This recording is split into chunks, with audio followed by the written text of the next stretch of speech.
Guys, আমি চলে গিয়েছিলাম হালকা করে কুসুমগ্রাম বাজার বান্ধবীর বিয়ের গিফট কিনতে গিয়ে আমাদের সাথে যা যা হয়েছিল চলো শুরু থেকে বলি। হ্যাঁ, তাই আর দেরি না করে সাথে 2-4টে ছাগল কিনে চলে গিয়েছিলাম আলু পেঁয়াজের দোকানে গিফট কিনতে।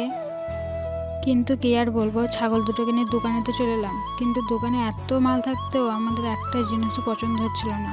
তাই দেরি না করে চলে এলাম বাচ্চাদের কালেকশন দেখতে। মানলাম আমি ছোট বাচ্চা না, কিন্তু এগুলো নিয়ে একটু খেলা তো করতে পারি। আরে এত খোঁজাখুঁজি দরকার নেই, আমার দোকান নিয়ে নাও, তোমার বান্ধবী খুশি হয়ে যাবে, ভবিষ্যতে কাজে লাগবে।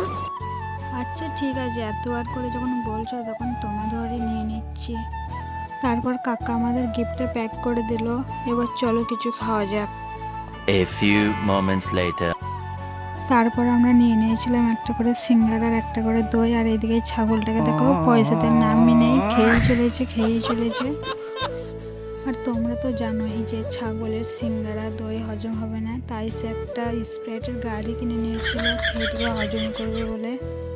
চলো গাইজ, স্প্রাইট খেতে খেতে শেষ করলাম আজকের ব্লগটা। তারপর আমরা গরু গাড়ি করে চলে আসছিলাম বাড়ি। আর কেউ যদি এই ভিডিওটা শেষ পর্যন্ত দেখে থাকো, তার নামটা কমেন্টে জানাবেন।